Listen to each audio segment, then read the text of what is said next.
بسم اللہ الرحمن الرحیم۔ السلام علیکم ورحمۃ اللہ۔ جماعت اسلامی کا جو دھرنا ہے وہ اس وقت اسلام آباد میں جاری و ساری ہے، اور جماعت اسلامی کے دھرنے کی حمایت عمران خان نے کر دی ہے۔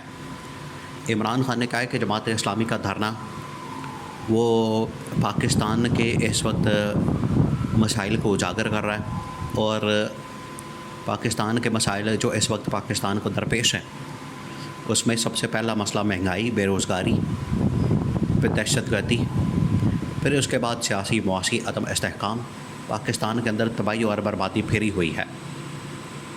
یہ تمام مسائل اور تمام معاملات عمران خان نے کہا ہے کہ جماعت اسلامی میدان میں آئی ہے تو جماعت اسلامی کا ہم نے ساتھ دینا ہے۔ اب یہاں سے اصل گیم شروع ہوئی ہے۔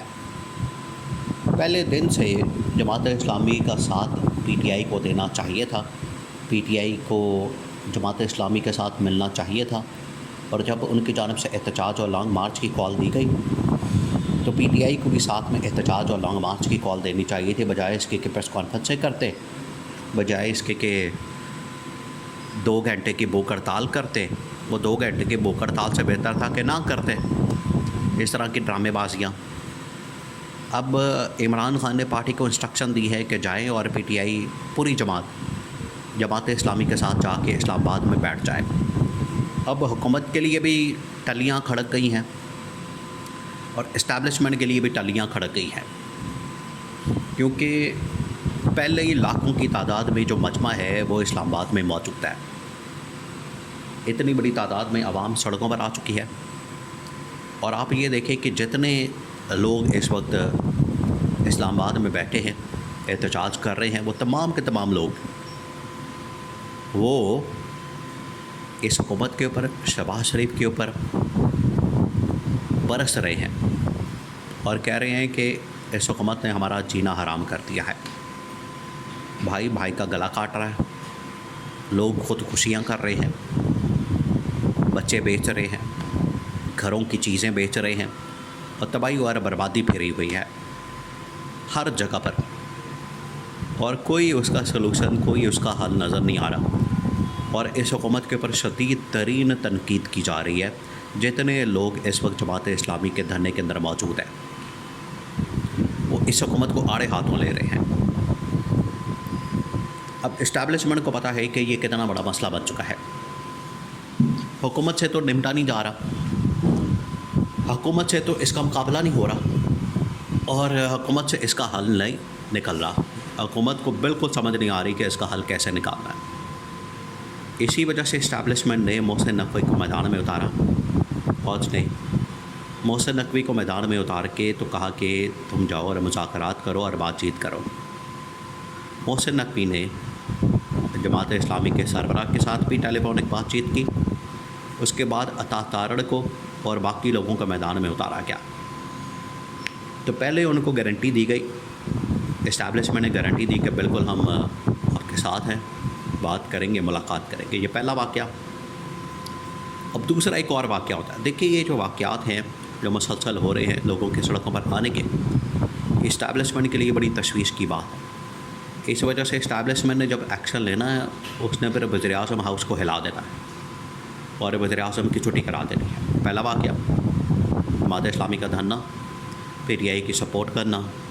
سیکنڈ جو بڑا واقعہ ہوا ہے وہ یہ کہ پیر ظہیر الحسن شاہ، نائب امیر تحریک لبیک پاکستان، انہوں نے چیف جسٹس قاضی فائز عیسیٰ کے سر کی قیمت لگا دی کہ جو اس کا سر قلم کر کے لائے گا، جو اس کا سر کاٹے گا، اس کو 1 کروڑ روپے انعام دیا جائے گا۔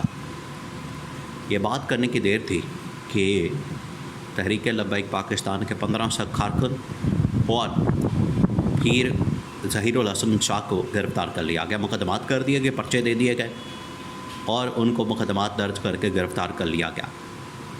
اب تحریک لبیک پاکستان کے ساتھ حکومت وقت نے لے لیا ہے پنگا، اور تحریک لبیک پاکستان جب سڑکوں پر آتی ہے تو پھر آپ کو بتائے وہ اتنی آسانی سے پیچھے نہیں ہٹتی، وہ گھر نہیں جاتی۔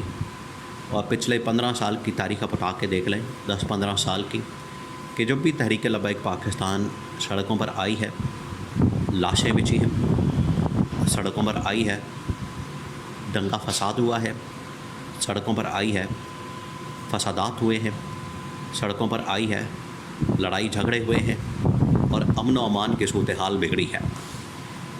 تو یہ سیکنڈ واقعہ ہے کہ تحریک TLP تحریک لبیک پاکستان اگر سڑکوں پر آ جاتی ہے اس آڑ میں کہ ان کے نائب امیر کو گرفتار کیا گیا، پیر ظہیر الحسن شاہ کو، اور دوسرا یہ کہ ان کی اس وقت جو لیڈرشپ ہے وہ سوچ رہی ہے کہ ہم بھی احتجاج کے لیے نکلیں، تو اس کی وجہ سے اسٹیبلشمنٹ کو بڑی پریشانی ہوگی۔ اور تھرڈ، عوام کا لاوا پک چکا ہے، عوام پھٹ رہی ہے، عوام اس وقت تیار ہے کہ ہمیں کسی وقت بھی کال آئے، ہمیں کسی وقت بھی تحریک کا اعلان کیا جائے اور ہم سڑکوں پر آنے کو تیار ہیں۔ جیسے ہی عوام نے اس بات کا اعلان کرنا ہے، جیسے ہی عوام کی جانب سے یہ اعلان کیا جانا ہے، فوراً اس حکومت کے لیے خطرے کی گھنٹی بج جاتی ہے۔ اسٹیبلشمنٹ کو کیا پریشانی ہے؟ اسٹیبلشمنٹ کو پریشانی یہ ہے کہ ایک مرتبہ امن و امان کی صورتحال خراب ہوئی، ایک مرتبہ امن و امان کی صورتحال بگڑی، ایک مرتبہ امن و امان کی صورتحال ہاتھ سے نکلی تو یہ پھر کنٹرول نہیں ہوگی، عوام سڑکوں پر ہوگی، ملک کے اندر خانہ جنگی کی صورتحال ہوگی، ملک کے اندر نورہ کشتی ہوگی، ملک کے اندر عوام سڑکوں پر ہوگی۔ امن و امان کی صورتحال پہلے ہی خراب ہے اور اسٹیبلشمنٹ کو اس وقت بہت سارے بحرانوں کا سامنا ہے، ادھر خرم ایجنسی کے اندر فسادات اور ملک کے اندر دہشت گردی کی لہر۔ ایسی صورت میں اگر عوام سڑکوں پر آ جاتی ہے تو لا اینڈ آرڈر کا ایک بہت بڑا مسئلہ کریٹ ہو جانا ہے، جو کہ اسٹیبلشمنٹ کے لیے بہت بڑا چیلنج ہے۔ پہلے ہی آرمی اور فوج اور جنرل عاصم اتنے بڑے بڑے چیلنجز کا مقابلہ کر رہے ہیں، اس کے بعد یہ بھی ایک چیلنج جو ہے وہ ان کے سامنے آ کے کھڑا ہو جانا ہے امن و امان کا۔